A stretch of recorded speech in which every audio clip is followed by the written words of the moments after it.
오늘 말씀은 하나님께서 모세를 통해서 주신 이 명령, 지침대로 브살렐 그리고 오홀리압 모든 직공들이 성막의 모든 공간과 휘장 그리고 그 안에서 사용될 기물들을 이제 다 만들고 난 다음 성막 안에서 이제 여호와를 섬길 영화롭게 할 이 직분을 감당하는 제사장의 의복, 성의를 만드는 이 의복 일에 제작하는 일에 대해서 증거를 하고 있습니다.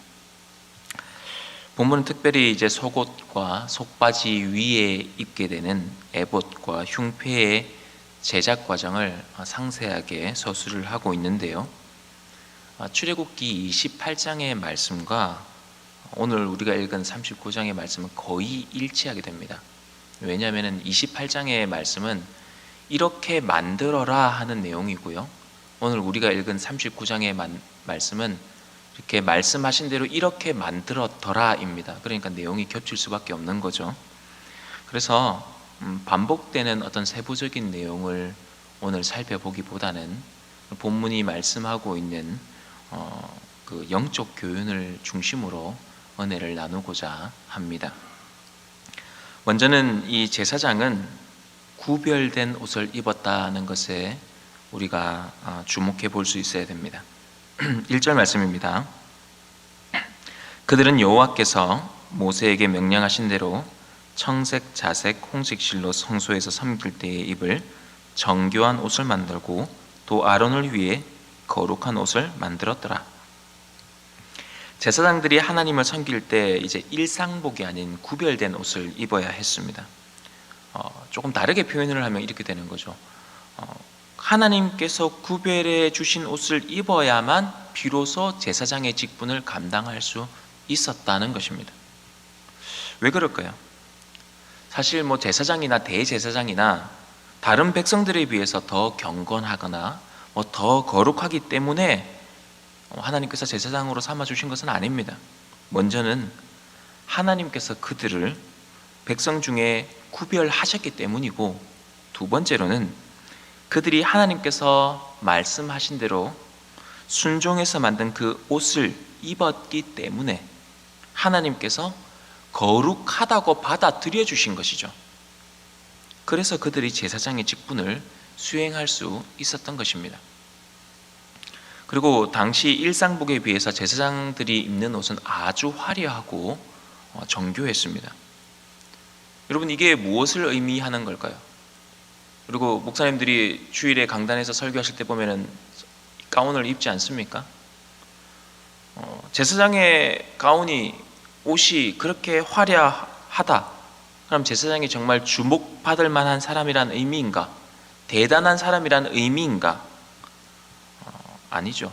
우리는 이 부분에 대해서 종종 오해를 하는데요, 사실은 정반대의 의미를 가지고 있습니다.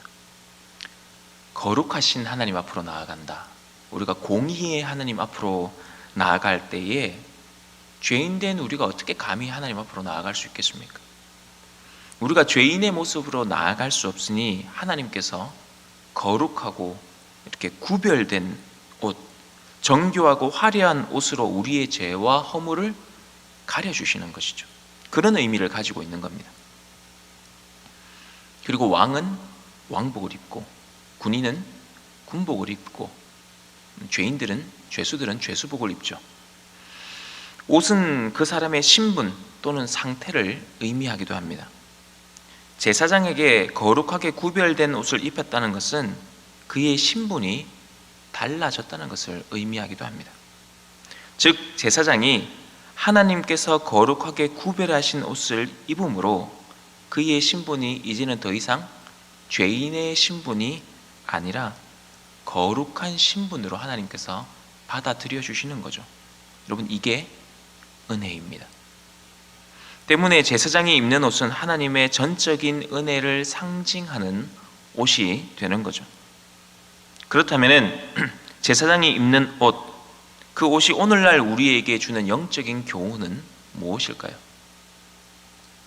우리가 예수 그리스도의 십자가 대속으로 말미암아 입게 된 의의 옷, 그래서 하나님께서는 우리를 의롭다고 칭해 주시는 것이고, 더 나아가 우리를 자녀 삼아 주시고, 그런 우리는 그리스도를 힘입어 하나님 앞으로 나아갈 담력을 얻게 된 것이죠.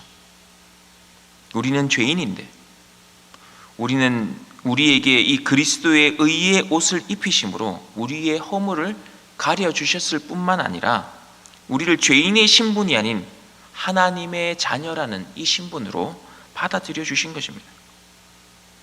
그렇기 때문에 이 제사장의 옷은 하나님의 전적인 은혜를 상징하는 옷이고, 이 옷은 우리의 죄를 가려주는 역할과 동시에 우리의 신분이 변화되었음을 의미하는 거죠.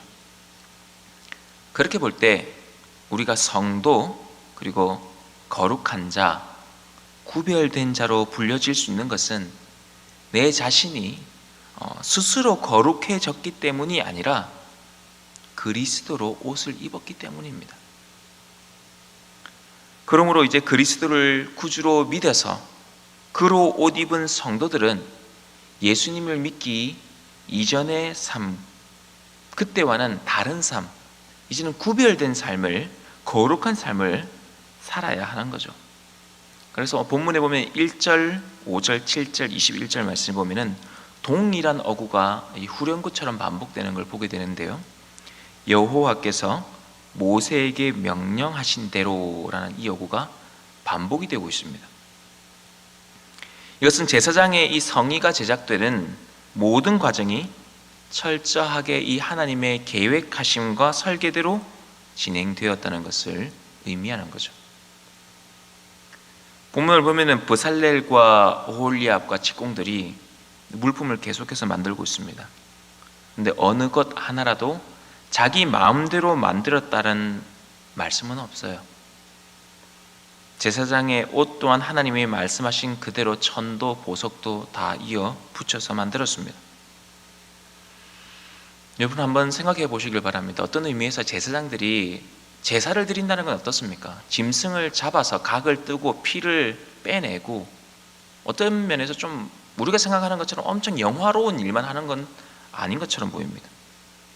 짐승을 잡다 보면 옷에 피가 튀기도 하고 짐승들을 불에 태우는 일을 하기 때문에 이렇게 화려하고 정교한 옷보다는 실용적인 옷이 좀 더 활용도가 높은 옷이 필요한 것은 아닐까 우리는 생각할 수 있죠. 그러다 보면 우리는 어떤 생각을 하게 되느냐, 내가 보기에 제사장의 옷은 이런 재질로 만드는 게 더 좋은 것 같고 옷의 형태는 이렇게 저렇게 하는 것이 더 좋을 것 같은데 하나님은 왜 이렇게까지 화려하고 정교한 옷을 입게 하신 걸까? 하나님 말씀보다 이게 조금 더 나은 것 같은데, 누군가는 이런 생각을 가질지도 몰라요. 그러나 분명한 것은 무엇이냐, 하나님께서는 제사장들에게 아름답고 정교한 이 옷을 입으라고 하셨다는 것, 여러분 이게 핵심입니다. 우리가 하나 깨달아야 할 것은 하나님께 드려져야 할 이 제사, 다시 말해 우리가 하나님께 올려드릴 이 예배는 우리의 편의, 우리의 판단, 우리의 가치, 우리의 어떠함을 가지고 드리는 것이 아니라는 거예요. 다르게 표현하면은 하나님께 드려지는 예배는 인본주의와 실용주의에 물들어서는 안 된다는 것입니다. 우리는 이런 생각하죠. 목사님 이렇게 예배를 드리면 조금 더 편리해질 것 같고, 저렇게 예배를 드리면 우리에게 더 유익할 것 같고, 더 많은 사람들이 나올 것 같고, 그러니까 우리 예배를 이렇게 드립시다. 여러분 우리는 이런 유혹에 조심해야 됩니다. 예배를 드림에 있어서 포인트를 인간 중심에 두면 안 되는 거죠. 실용적인 면에 예배의 포인트를 두면 안 되는 겁니다. 예배를 받으시는 분은 하나님이십니다. 우리가 코로나라는 이 변수로 인해서 우리의 예배가 흔들려서는 안 되는 거죠.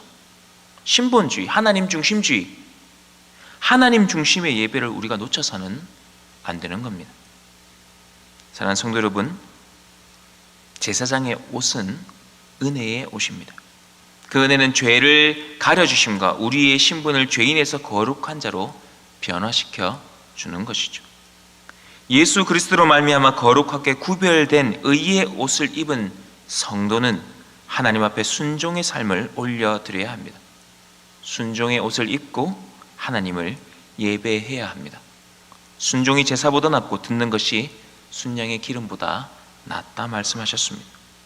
예수 그리스도로 옷 입고 하나님의 말씀대로 순종함으로 하나님의 거룩하심과 영화로우심을 세상에 밝히 드러내는 그 삶의 제사를 하나님께 온전히 올려드리는 저와 여러분들 다 되시기를 주님 이름으로 축복합니다.